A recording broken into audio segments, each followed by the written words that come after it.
Welcome to Pocket Breakdowns. Today we're going to intro QB coverage reads. Pre-snap, we're looking for three things that can help us determine what coverage we're going to be seeing once the play begins. This is subject to change, obviously, depending on who the defensive coordinator is. But as a quarterback, I like to start from the back end and work towards the offensive line of scrimmage.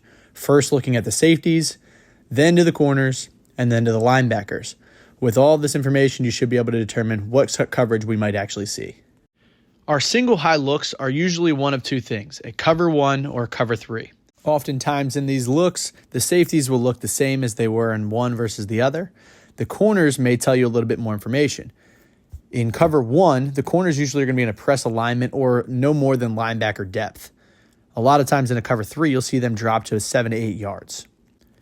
Now, all they have to do is drop the strong safety back to turn this into a completely different look on defense. So we need to identify what the linebackers would look like as well. In order to maintain their run responsibilities, if the strong safety were to drop, they would need to replace him with another force player. Therefore, the Mike linebacker would most likely end up in the middle of the field over top of the center, depending on what your look is. So if the Mike is shifted to one side of your center, most likely you're still looking at a cover three or cover one look.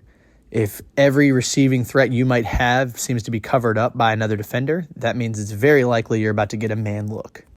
When you see too high, there are really three things that you could potentially get. The typical cover two look. You could also get a cover two lock, which essentially is a man defense with two safeties over the top. Or you could get these corners dropping into quarters defense as a cover four. So the depth of the safeties and the corners is really important at the pre-snap. If the corners are up tight, there's a really good chance it's cover two or man. If they drop back to that 7 or 8, chances are they're bailing into their cover four zone. The linebackers will give you a pretty good understanding of whether or not this is two lock. If you see a linebacker head up or slightly inside leverage tight to the line of one of your receiving threats in the slot or either as a tight end, then you're probably getting a man look. If they stay a little bit tighter into the line, they're playing the run responsibility first, and then they're likely bailing into their zone after the snap. So you're looking at more likely cover four or two there. Now, other things you'll see are combination coverages, which essentially is a cover six look here on what we're showing.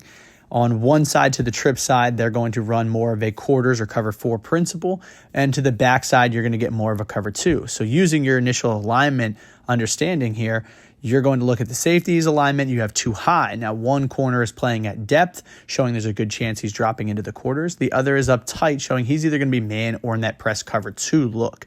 Now, the pre-snap doesn't tell us the whole picture. It just gives us an idea of what likely will happen. That's not to say that people won't change things up once the ball is snapped. So we need to have an understanding of who we should be looking at on the defense to determine where the ball is going to go quickly. I like to tag these players as what I call the danger player.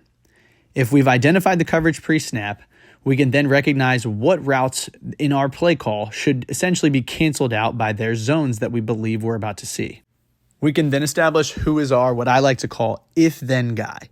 What I mean by this is, if this corner jumps up on this route, then I throw this route. A good passing play call puts a defender in a spot to where no matter what he chooses to do or cover, he cannot be right. Next, I'll show you some common play calls and how we can put these principles into the mix to help us be more successful overall. Looking back to how we identify our coverages, we're looking at a cover three look here most likely. So the play call is spot, which is a typical concept you'll see in a short passing game. And what we're talking about with our step process of identifying our danger player here, we need to identify the cancel out, which if this corner is dropping into his cover three third, the corner route should not really be a viable option. So in my head, initially, that is off the table as something that I'm probably not going to throw. But that puts the strong safety in a bind to where he either needs to travel with the sit-down route as it breaks across the field, and if he does, I'm going to then throw it to my back as quick as possible and let him get up the sideline. If he stays true to his flat principle, then I'm going to try to find the window between the linebacker falling over and zip the ball into that hook to curl zone before the linebacker can make a play. Now, similarly to the cover 3, the corner route you would expect to be covered by the safety. However, depending on what leverage you get, it might make him a viable option, especially if he kind of flattens that route out. Now, the if-then guy becomes the corner in this scenario, where if he leaves his flat zone and travels with the crossing route, then you're going to whip it out to the back as fast as you can. If he stays true to his flat, then again, we're trying to fit the spot route in on that sit down in between the linebacker and the corner. Now, this process isn't perfect by any means, and there's a lot of really intelligent defensive coordinators and defensive players out there that'll make these reads really difficult for you to make. But with a simple understanding like this, at least you have a starting place to work off of. Film study is the only true way to get a better understanding of what tendencies you may see after the snap has happened.